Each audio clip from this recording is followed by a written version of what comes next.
Əziz izləyicilər, hər birinizi salamlayırıq. Cənubun səsi, bildiyiniz kimi Cənub bölgəsində yaşayan tanınmış şəxsiyyətlərlə, tanınmış insanlarla müsahibələr davam etdirir. Bugünkü qonağımız pedaqoji elmlər doktoru, professor, əslən Masallı rayonundan olan Fərahim müəllim Sadıqovdur. Fərahim müəllim, sizi salamlayıram. Aleykümselam. Xoş gəlmişik.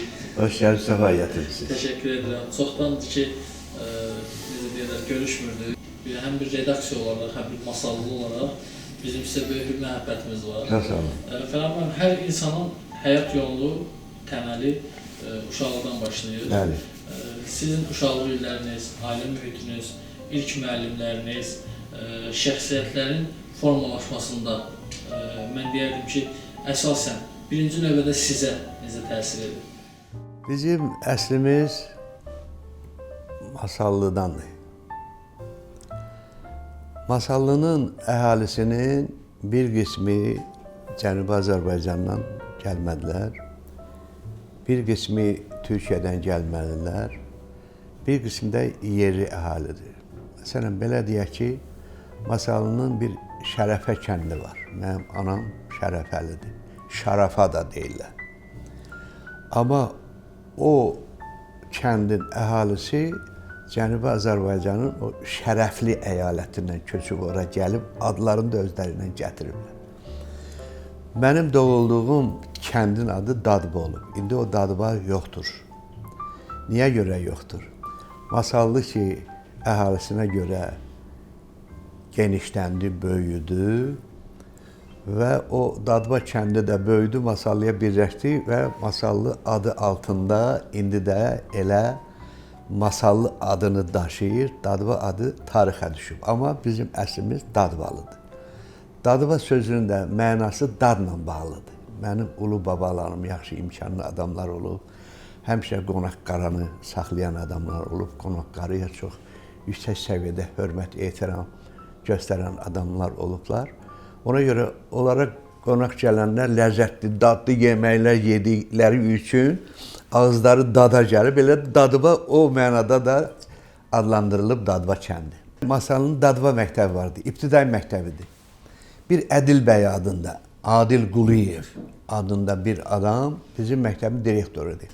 Köhnə bəylərdən olmuşdu. Nitqində də bir balaca qüsur var idi. O bizim məktəbin direktoru idi. Sinif müəllimimiz, ilk sinif müəllimim mənim Mirzə Nəzir müəllim olub. Masallının ilk əməkdar müəllimi olan Mirzə Nəzir müəllim mənim birinci sinifdə müəllimim olub.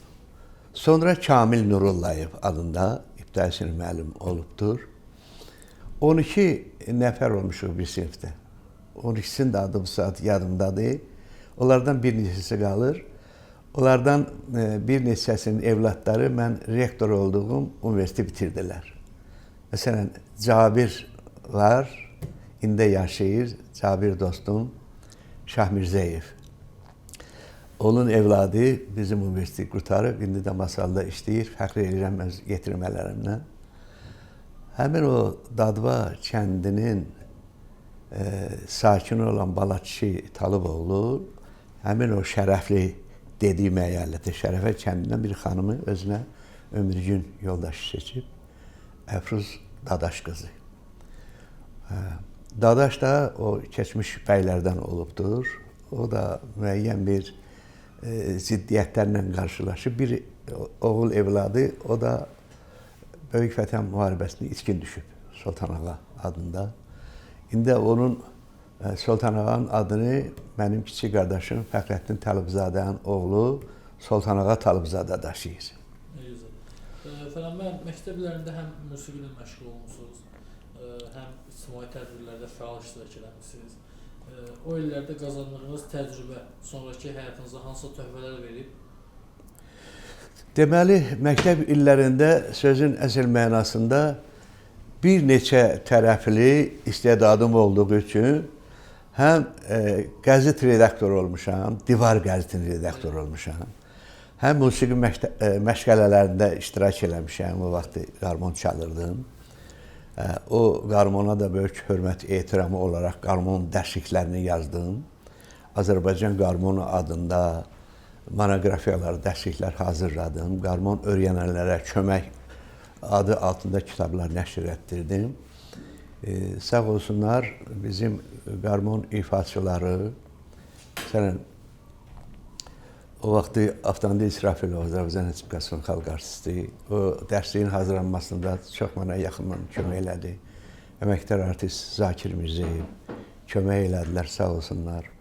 Və sonra da Ənvər Sadıqov o yazıların ərsəyə gəlməsində yüksək səviyyədə kömək elədi. Azərbaycan Respublikasının xalq artisti Ənvər Sadıqov qarmon ifaçılıq sənətinə baş ucalıq gətirən görkəmli bir sənətkarımızdır. Çünki Qaytağı adında böyük bir orkestrin rəhbəridir. Həm də sizin qardaşınız Abdal müəllim də Respublikada tanınmış ustad oldu. Bəli, qardaşım Abdal Sadıqov Azərbaycan radio və televiziyasının iç qarmon çalan solisti olubdur. Əvvəl siz Abdalovla biz Tar dərnəyinə getmişik. Bir Mirzə Salman var idi Mədəniyyət evində. Tar dərnəyinin rəhbəri idi. Bizə orada Mədəniyyət evindən tar verdilər. Anam da o tara torba tikdi yaxşı belə, fütliyar da yəni. İkimiz getdik, Mirzə Salmandan tar dərsi almışıq. İkimiz də yaxşı tar çaldıq.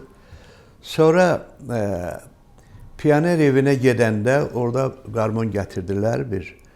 Orada Pioner evinə rəhbəri eləyənlər, sonra o dərnək rəhbərləri o qarmona əl vurdular, heç kəs səsləndirənmədi. Abtalib götürdü, onda melodiya çaldı. Abtalibin qarmona gəlməsinin ilk səbəbkarı o Pioner evindəki qarmonun ora gətirilməsidir.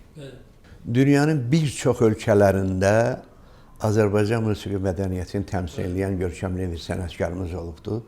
Özü demişcə deyir, planeti mən 5 dəfə dövr eləmişəm.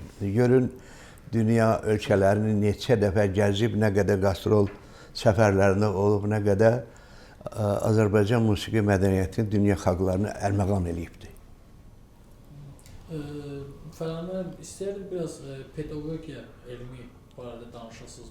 Bu sahəyə necə gəlmişsiniz? Bu təcrübəyə necə nail olmuşsunuz? Bu barədə istəyərdim danışasınız. İndi ölkəmizdə təhsil institutu var, bilirsiniz. Bəli. Təhsil institutu vaxtilə pedaqogika institutu adlanıbdır. 1975-ci ildə elana əsasən gəldim pedaqogika institutuna. Müsabiqədən keçdiyim bir şöbədə kiçik elmi işçi kimi işlədim. Sonra doktoranturaya qəbul olundum. Və ilk rəhbərim pedaqoji elmlər doktoru Əlidər Həkimov olubdur. Əlidər Həkimov folklora pedaqogika kontekstində yanaşan görkəmli alimlərimizdən biri olubdur. Demək olar ki, ağıllar, laylalar, deyimlər, düzümlər, sınamalar, sanamalar, atalar sözləri, məsəllər, nağıllar, əfsanələr, rəvayətlər və s. dil dəyməzlər, dodaq tərpənməzlər və s. Bunların hamısının tərbiyəvi mahiyyətini açan bir görkəmli alim olubdur. O məni xalq pedaqogikasına gətirdi. Ona görə ölkəmizdə ilk dəfə Azərbaycan xalq pedaqogikası dərsliyini biz qoyduq ortalığa. Təsəvvür eləyin. İndi o deyimlərdir, düzümlərdir, sınamalardır, sanamalardır, atalar sözlərdir, məsəllərdir. Nə qədər folklor nümunələri var. Uşaqlarla o dildə danışanda uşaqlar adamı daha yaxşı başa düşür. Çünki folklor xalqın dilidir. Folklor xalqın mədəniyyətidir. Folklor xalqın incəsənətidir. Folklor xalqın ürəyidir, canıdır. Folklor xalqın görən gözüdür, eşidən qulağıdır, düşünən beynidir və s. Ona görə mən elə güman edirəm ki, folklorla bağlı bir fən düzəldib, bütün ali məktəblərdə xüsusi fən kimi keçmək lazımdır. Tədris etmək lazımdır. O tədris eləsək, yetişən nəslin bütün nümayəndə, bütün mütəxəssislərimiz Azərbaycan milli mədəniyyətini, əxlaqını, əxlaqı mənəvi keyfiyyətlərini yüksək səviyyədə dərk eləyə bilərlər və onun təbliğ və təlqin eləyə bilərlər. Fərhan müəllim, bir elmi rəhbər olaraq bu gənclərlə, necə deyirlər, bu yolda addımlayan gənclərlə işləyirsiniz? Deməli, 50-dən artıq yetirməm var. Onlardan 5 nəfər elmlər doktorudur, qalanları fəlsəfə doktorlarıdır. 18 nəfəri Naxçıvandadır. Yəni, Naxçıvan Muxtar Respublikasında ilk mənim doktorantlarımdan biri demək olar ki, yüksək səviyyədə inkişaf elədi Oruc Həsənli. Oruc Həsənli namizədliyinə də rəhbərlik elədim, doktorluğuna da rəhbərlik elədim. Sonra orada elmlər doktoru kimi böyük nüfuz qazandı, rektor səviyyəsinə yüksəldi. Milli Elmlər Akademiyamızın müxbir üzvü səviyyəsinə, mənə də vurub keçdi daha doğrusu. İsmail Əliyev də, onun doktorluq işinə elmi rəhbər olmuşam. O da hazırda Naxçıvan Dövlət Universitetində professor kimi fəaliyyət göstərir. Elmin, belə deyək, ən mühüm istiqamətlərindən iki tərəfi, iki istiqaməti, iki növü, iki forması həmişə bizim tədqiqatçıları düşündürməlidir. Biri nəzəri tərəfi, ikinci praktik tərəfi. O alimləri yaxşı yetişirlər, nəzəriyyəni yaxşı əks elədi, bildi, nəzəriyyəni bütövlükdə öyrəndikdən sonra praktik fəaliyyət istiqamətlərinə meyl elədi və onların vəhdətindən yetişdi. Yoxsa indi bütün tədqiqatları sən otaq sistemində, kabinet sistemində aparırsansa, bu elmlər namizədi, elmlər doktoru, alimlik dərəcəsini qazanmaq üçün kifayət eləməyən amildir axı. Amillərdən biridir. Ona görə mən arzu eləyərdim ki, bizim gənc tədqiqatçılar o nəzəri tərəfləri mükəmməl əks elədikdən sonra praktik fəaliyyət istiqamətlərini yüksək səviyyədə qursunlar. Çünki nəzəriyyə ilə praktikanın vəhdəti ancaq inkişafa gedən yolu özündə əks elətdirir, özündə birləşdirir. Efendim, mən bax, bu günləri mənim özüm də maraqlandıran, cəmiyyətdə də hər zaman maraq doğuran bir məsələ var. İnternet resursları müasir dövrdə yaşayırıq, texnologiya sürətlə inkişaf edir və bu texnologiyaların inkişaf etdiyi dövrdə müəllimlərin rolu dəyişirmi? Yoxsa müəllim yenə də əsas aparıcı qüvvə kimi qalır? Mənə elə gəlir ki, müəllim həmişə aparıcı qüvvə kimi qalmalıdır. O müəllim ki, aparıcı qüvvə kimi qalır, onu şagird də sevir, valideyn də sevir, xalq da sevir. Mənə elə gəlir ki, müəllim adını doğrultmaq üçün birinci növbədə uşaqları sevmək lazım. Pedaqoji mühitin aparıcı qüvvəsinə çevirmək lazımdır. Deməli, məktəb, ailə, ictimaiyyətin vəhdətini öz mənəviyyatında əks elətdirməlidir, yerləşdirməlidir. Fərhəm, bəs sizin üçün necə olub? Musiqi, ədəbiyyat, elm. Yəni, bu üçü sizin həyatınızda necə bir vəhdət təşkil edir? Bilirsiniz, musiqi ailədən gəlib, bilirsiniz. Abtalıqdan gəlib ailəmizə və musiqi həmişə mənim, belə deyək ki, bir epizod danışım. Bir dəfə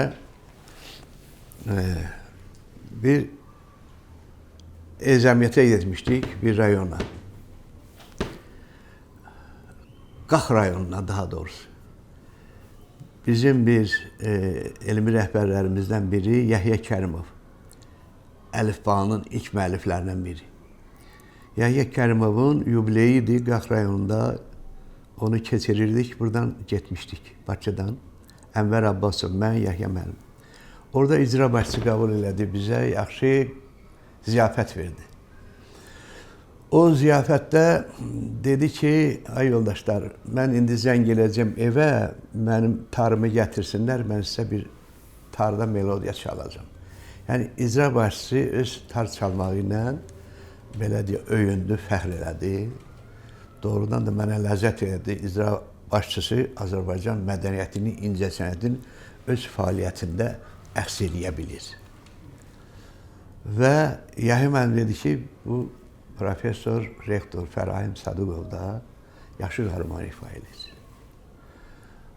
O da dedi ki, onda Fərahim müəllim əvvəl ifa eləsin, sonra mən.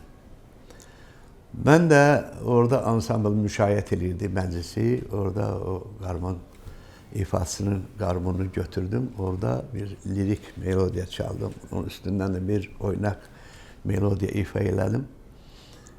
Məclis qalxdı ayağa belə yüksək bir canfəşanlıq, yüksək bir belə estetik bədii zövq aşılamaq məqamı yarandı da. İcra baş dedi ki, Fərhad müəllimdən sonra mən daha ifa elə bilmərəm. Musiqi elə şeydir ki, o ifaçılıq elə şeydir ki, hansı məqamda olursan olasan, onu təbii gəldi, onu saxlamaq olmaz.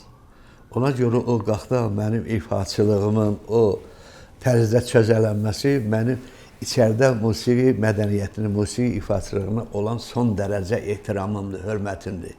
Yazmaq sizin üçün ilham nəticəsidir, yoxsa bir zəhmətin nəticəsidir? Yəni Fərhad müəllim bunların ikisinin arasında necə bir düşünür bunu? Mənim üçün tədqiqat aparmaq, yazmaq, müəllimlik eləmək, mühazirə oxumaq və belə deyək ki, elmlə məşğul olmaq artıq bir vərdişdir. Bu mənim canımda, qanımda, mənəviyyatımda özünü bu və ya digər dərəcədə göstərir. Harda oluramsa olum, bu elmi mahiyyəti büruzə verməliyəm. Elmə olan hörməti göstərməliyəm. Elmə olan ehtiramı öz çıxışımda, öz sözümdə, öz fikirlərimdə bu və ya digər mənada büruzə verməliyəm. Bu artıq mənim içimin qaydasıdır, qanunudur, vərdişimdir. Bu mənim mənəviyyatımdan doğan bir ənənədir.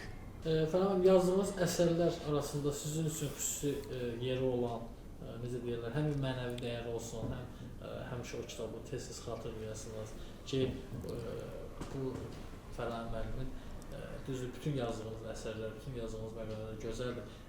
Mən elə bilirəm ki, bir dənəsi sizin üçün həmişə o şah əsər kimi qalır, həmişə ona böyük dəyər verirsiniz. Elə bir əsəriniz, elə bir kitabınız varmı? Bu çox maraqlı sualdır. Bu həmişə məni düşündürüb. Ən çox bu tipdə mənə sualları verirlər. Əslində, həmişə verdiyim cavablardan fərqli cavab verəcəm sizə. Bilirsiniz, mən elə güman eləyirəm ki, mənim dərsligimdən istifadə edən müəllimlər mənim üçün fəxarət ünvanıdır. Mənim dərsliyimi oxuyan tələbələr, magistrlər, doktorantlar sözün əsl mənasında mənim biliklər sistemimi əks eləmək mənasında mənə fəxarət gətirən, hörmət gətirən amillərdəndir. Qaldı ki, kitablarınızın hansı yaxşıdır sizin üçün? O kitabın balacası böyük yoxdur, zəifi qüvvətlisi yoxdur. Kitablar həmişə sənin evladların kimi sənə əzizdir. Amma çox maraqlıdır ki, o kitabların bir qismi əgər elmi məzmun kəsb eləyirsə, daha doğrusu əksəriyyəti. Axı, bədii əsərlərim də var. O bədii əsərlər içərisində pyeslər var, dramlar var, hekayələr var. Bir Anam Gəldi əsərim var. Onu bir neçə məktəbdə tamaşaya qoyublar və çox sevmişəm. Vaxtilə Masal rayonunun 2 nömrəli məktəbində Fəxrəddin müəllim direktor olduğu vaxtla şagirdlər onu tamaşaya qoymuşlar. Adam fəxarətdən belə uçmaq istəyir. Təsəvvür edin ki, sənin əsəri orta təhsil məktəbinin 9, 10-cu, 11-ci sinif şagirdləri təlqin edirlər, təbliğ edirlər. Onu sənin obrazlarını canlandırırlar. Bundan böyük fəxarət ola bilməz. Bundan böyük həzz, ləzzət ola bilməz. Mən elə başa düşürəm. Bir ümumi pedaqogika dərs vəsaitim var. Təxminən 800 səhifədən çoxdur, 900 səhifəyə yaxındır. Orada əsasən illər boyu yazdığım məqalələrin toplusunu yerləşdirmişəm və ondan sonraki illərdə hazırladığım kitablardır, kitabçalardır, məqalələrdir, onları da toplamışam. İndi ümumi pedaqogika 2 adında istəyirəm bir dərs vəsaiti çap elətdirəm, verəm ümumi təhsil məktəblərinə, ali məktəb. Orada məktəbə qədər tərbiyə müəssisələri üçün də metodik istiqamətlər var. İbtidai məktəblər üçün də var. Orta ümumi təhsil məktəbləri üçün də var. Ali məktəbin həm bakalavr səviyyəsi üçün, həm magistr səviyyəsi üçün yazılar var. Çox gözəl, uğurlar olsun inşallah. Fərhad müəllim, istəyərdim övladlarınızdan danışasınız. Mən bildiyim qədər övladlarınız da hal-hazırda bir çox yerlərdə təhsil sistemindədirlər. Gənclərə böyük dəstək olurlar. Bu həmin onlardan danışmağınızı istəyirəm daha doğrusu. Mənim 3 evladım var. Böyük evladım Təranə xanımdır. Bioloji üzrə fəlsəfə doktorudur. İkinci evladım Rahim Sadıqovdur. O iqtisadçıdır, iqtisadiyyat üzrə elmlər doktoru, alimlik dərəcəsini bu yaxınlarda müdafiə edibdir. Kiçik oğlum Rasim Sadıqovdur. O milli təhlükəsizlik mayorudur, bilirsiniz onu. O da vaxtilə doktorantura qurtardı. Bəxtiyar Sadıqov tərəfindən yaxşı qiymətlənildi. Hətta Bəxtiyar Sadıqovun rəhbərliyi ilə olan komissiyada o əla qiymət aldı. Belə deyək. Amma o sonra milli təhlükəsizlik sisteminə keçdi. Ona görə o elmi fəaliyyətini davam etdirə bilmədi. Amma həm Təranə, həm də Rahim onlar elmi fəaliyyətlərini, pedaqoji fəaliyyətlərini davam etdirirlər. Təranə xanım deməli Tibb Texnikumunda aparıcı müəllimdir. Orada belə deyək də sikl rəhbəridir. Necə ali məktəbdə kafedra müdiri olur. Bu da həmin orta ixtisas məktəbində o vəzifəni aparır. Rahim müəllim Biznes Universitetində çalışır.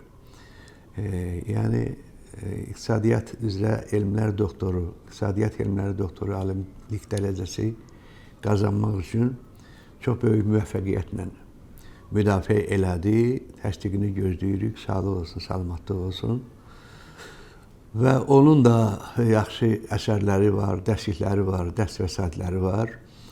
Biznes Universiteti bilirsiniz, ölkəmizin ən aparıcı universitetlərindən biridir.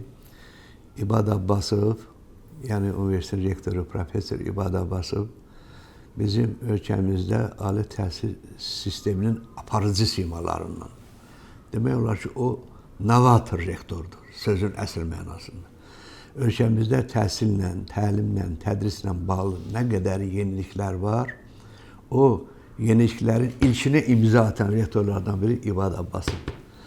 İbad Abbasovun rəhbərliyi ilə Rahim Sadıqov sözün əsl mənasında çox böyük nailiyyətlər əldə edibdir.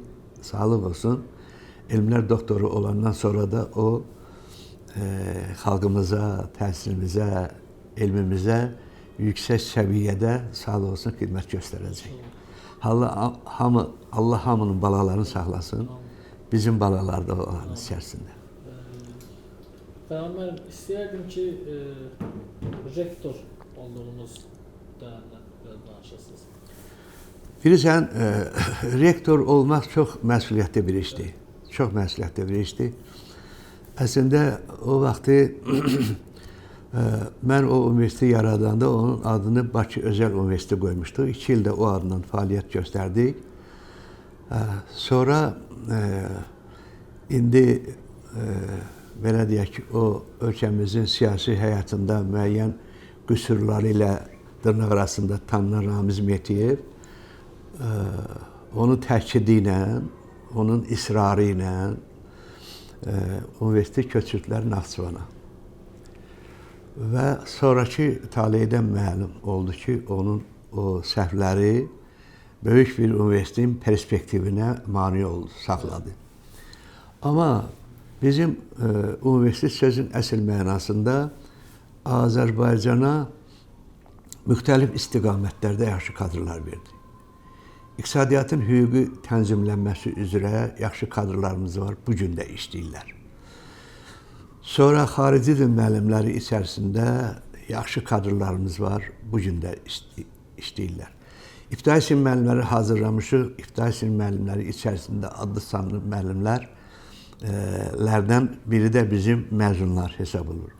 Sözün əsl mənasında fəxr edirəm onlarla. Bu yaxınlarda belə sürücüm narahat oldu ki, onu qayı saxladı və o qayının nümayəndəsi onu çağırdı. Bu düşmək istəmədi. Dedim ki, axı o sizi çağırır, yəqin sizə bir tövsiyəsi var. Elədiyi səhvə görə sizə məsləhət tövsiyə vermək istəyir. Çağırıb sən demə soruşub ki, sənin yanındakı Fərahim müəllimdir. Deyir ki, bəli. Həmin o qayının rəisi gəlib orada mənlə görüşdü, bağrına bastı, dedi ki, mən sizin məzun olmuşam, mən fəxr edirəm sizlə. Ölkəmizə təqdim elədim kadrlar içərisində belə savadlı, belə mərifətli, belə tərbiyəli, belə nəzakətli, belə etik ünsürləri öz mənəviyyatına daşıyan görkəmli mütəxəssislər var. Ona görə mən nətər fəxr eləyə bilmərəm yetirmələrimlə. Bu günə qədər əgər onlar məni izləyirlərsə, əgər onlar bu günə qədər mənim belə deyək ki, həyat tərzimlə maraqlanırlarsa, işimlə maraqlı, məni gəlib yoxlayırlarsa, bundan böyük fəxarət hissi ola bilərmi? Qəti ola bilməz. Çox gözəl.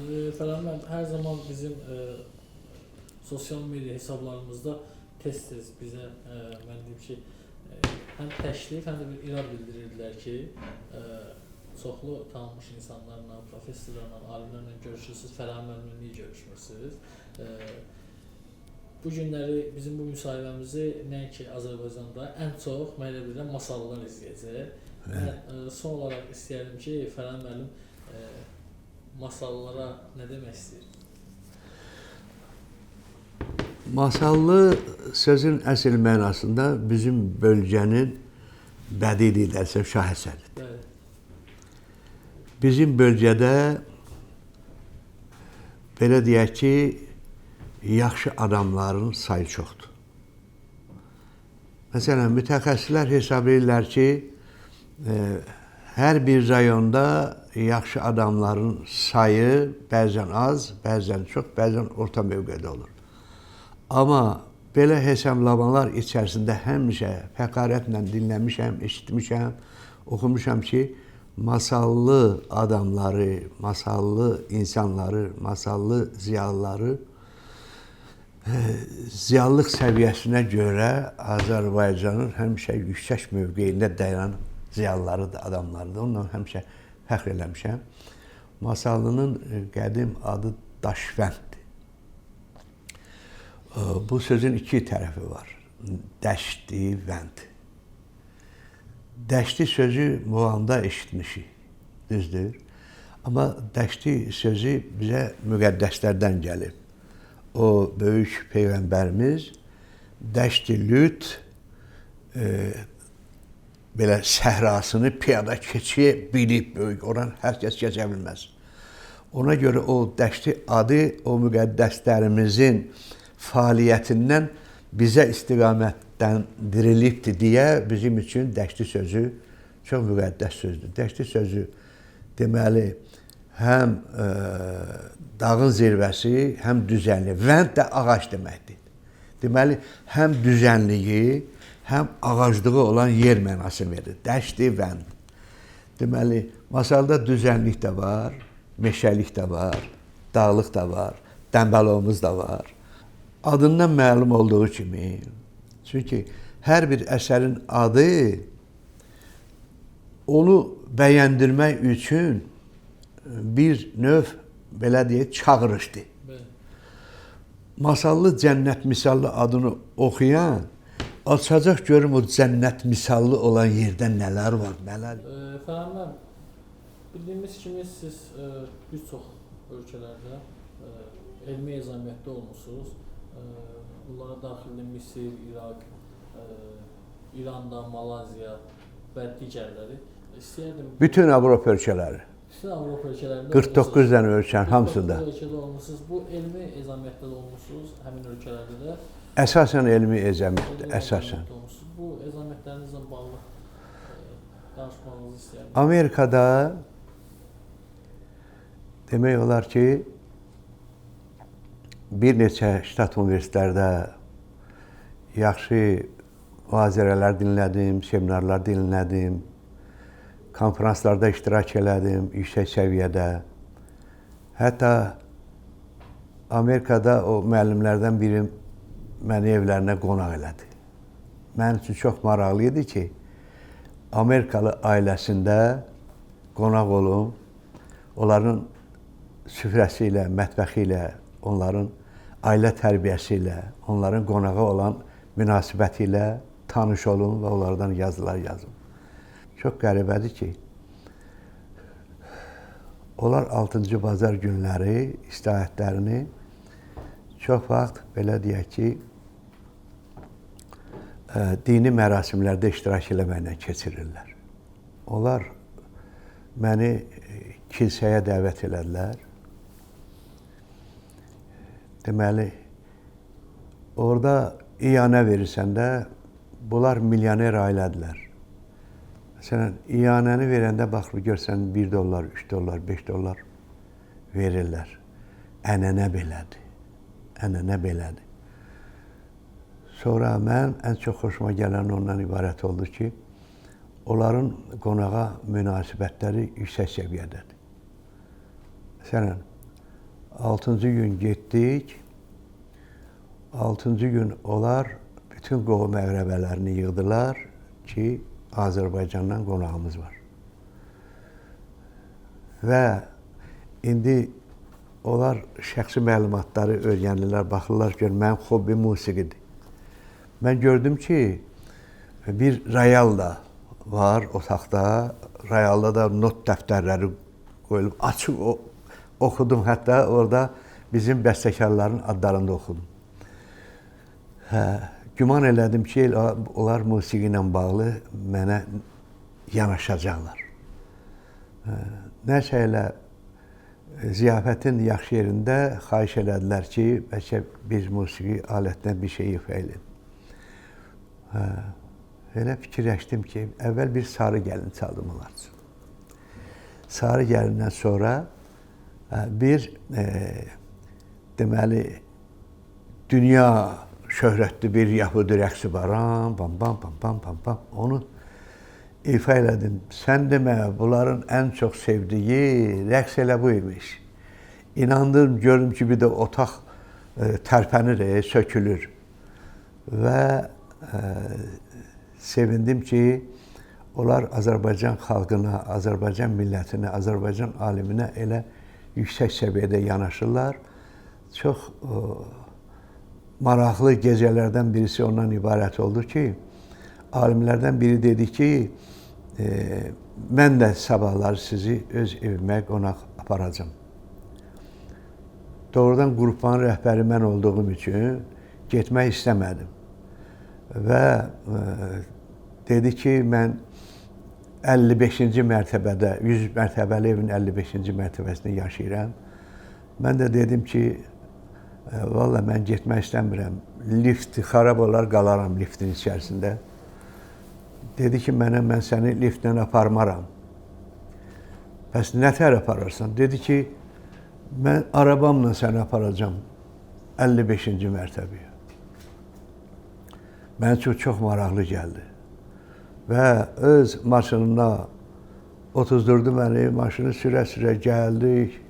Həmin o 100 mərtəbəli evə maşından girdi. Bax, belə maşınla fırlana düz 55-ci mərtəbədə dayandı. Hətta o Kruşitil deyildi. Onu da pəncərədən o tərəfə çıxartdı ki, ekoloji mühiti korlamasın. Bax, belə mühiti görəndə adama ləzzət edir.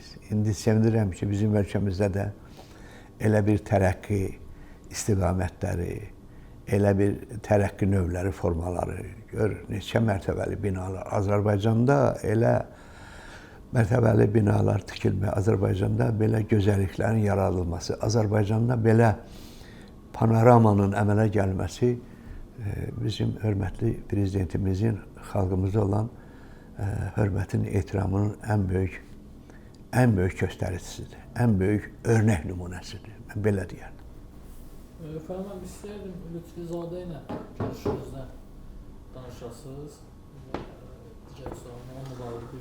Mən universitet rəhbəri olanda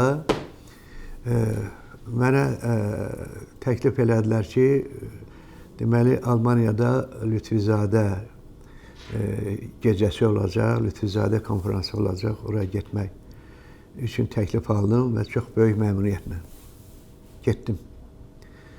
Lütfüzadə ilə görüşdük. Bizim Azərbaycan nümayəndələrinin hər birini ayrı-ayrılıqda elə belə qəbul eləmədi. Hər bir nümayəndəni görən kimi bağrına bastı, salamladı. Onlarla düzdür, Azərbaycan danışmadı, amma Rusca danışdı. Bu adam Rus təhsillidir. Atası əslən Təbrizlidir. Sonra gəlibdir, Azərbaycanda təsərrüfatla da məşğul olubdur. Sonra parlament müxbiri kimi çalışıbdır. Ondan sonra gedib İrana, oradan da sonra Lütfüzadə Avropaya, ondan sonra da Amerikaya gedib. Onun qeyri-səlis məntiq kəşfi var, dünyanı lərzə gətirin. İndi o, belə deyək ki, axırıncı kəşflər ki deyirlər, elmdə, sənətdə, incəsənətdə, mədəniyyətdə, iqtisadiyyatda, onun kəşflərinin ayrı-ayrı komponentləridir. Amma çox təəssüf edirəm ki, Lütfüzadənin adını, imzasını səsləndirmirlər. Bu adama çox pis təsir edir. Düzdür, indi əvvəllər Amerikada onun belə deyək ki, kəşfinə yaxşı baxmayıblar. Necə yəni? Qeyri-səlis məntiq, qeyri-səlis fizika, qeyri-səlis riyaziyyat. Onu ittiham ediblər ki, necə riyaziyyat dəqiq elmdir, bu necə qeyri-dəqiq oldu, qeyri-səlis oldu. Bu niyə qeyri-səlis məntiq əsaslandı?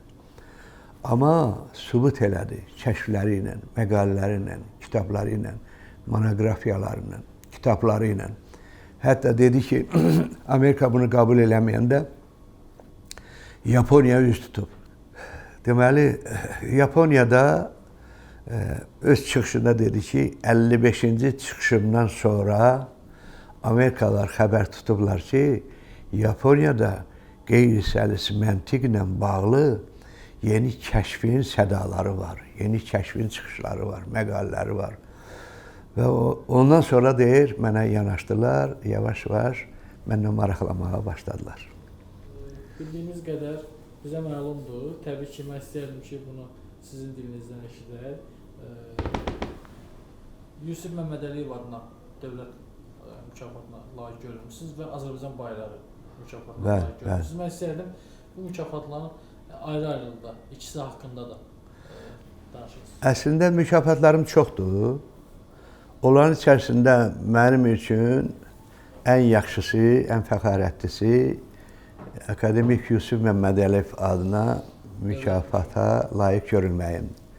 Bu mükafata biz Azərbaycan Xalq Pedaqogikası dərsliyinə görə verilmişik.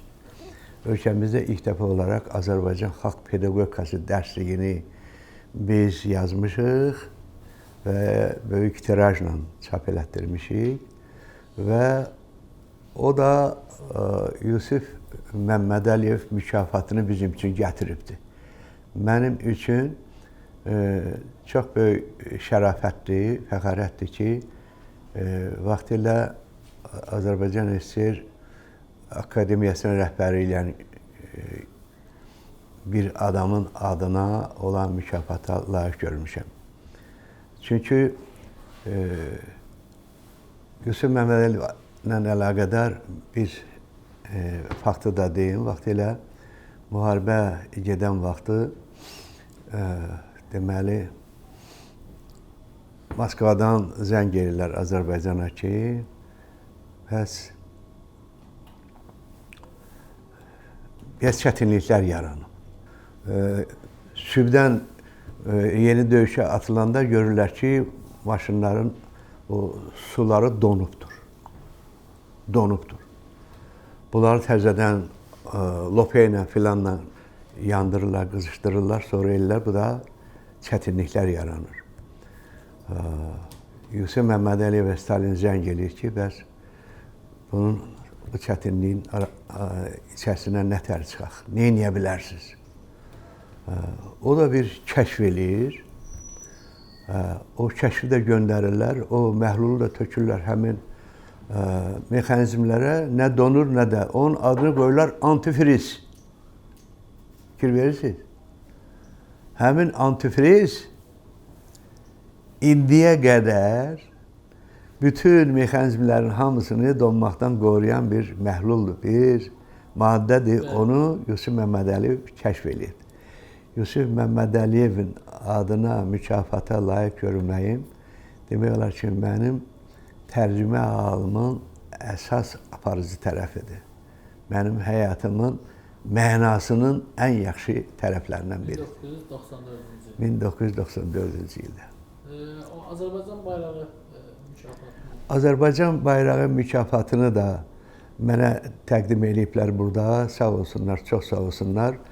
O da bir neçə əsərimə görə və bir neçə fəaliyyətim. Əsas fəaliyyətim nədən maraq doğurub deyim sizə.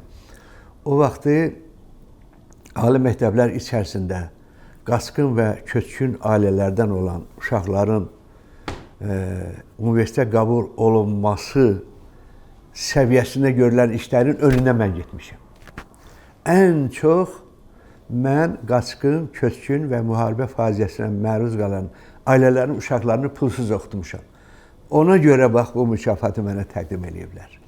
Dəyərli dostlar, dəyərli izləyicilər, Cənubun Səsinin növbəti tanınmış qonağı əslən Masallı rayonundan, özünün dediyi kimi Dadvadan olan pedaqoji elmlər doktoru, professor Fərahim Sadıqov idi. Fərahim müəllim, müsahibəyə görə mən sizə dərin təşəkkürümü bildirirəm, dəvətimizi qəbul etdiyiniz üçün, belə maraqlı, geniş müsahibə verdiyiniz üçün. Həm redaksiyamız adından, kollektivimiz adından, şəxsim adından sizə təşəkkür edirəm. Çox sağ olasınız. Sağ olun. Əvvəla mən sizin adınızı çox bəyənirəm. Masalın adını siz öz fəaliyyətinizdə işıqlandırırsınız.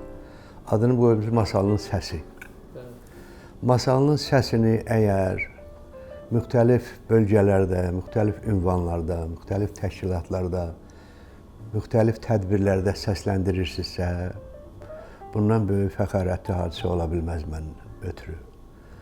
Və sevinirəm ki, Masalının görkəmli adamlarını, Masalının görkəmli ziyalılarını, Masalının görkəmli insanlarını, lap elə fəhlələrini, lap elə kənd adamlarını, Masallının bütövlükdə müsbət tərəfdən olan bütün ünvanlarını işıqlandırırsınız.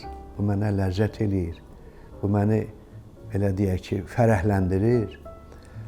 Bu həm sizə şöhrət gətirir, həm adınıza şöhrət gətirir, həm də müsahibə apardığınız adamlara şöhrət gətirir.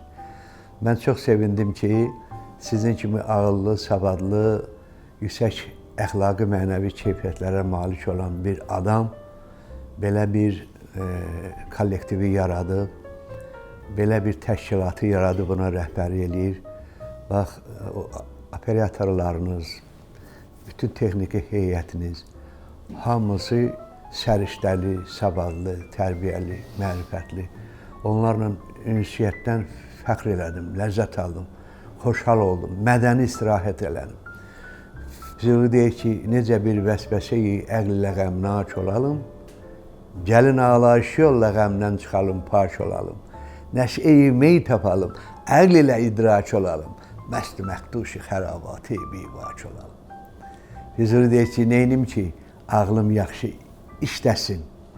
Deyək ki, bunun üçün yaxşı adamlarla ünsiyyətdə olsan, həm ağlın yaxşı işləyəcək, həm də yaxşı mədəni istirahət edəcəksən. Mənim üçün bu günləri elə oldu elə. Ağlım da yaxşı işlədi, yaxşı da mədəni istirahət elədim. Təşəkkür edirəm. Allah sizə ömür versin. Son dərəcə təşəkkürümü bildirirəm. Fəxrimizsiniz. Çox sağ olun. Dəyərli sözlərinizə görə təşəkkür edirəm sizə. Çox sağ olun.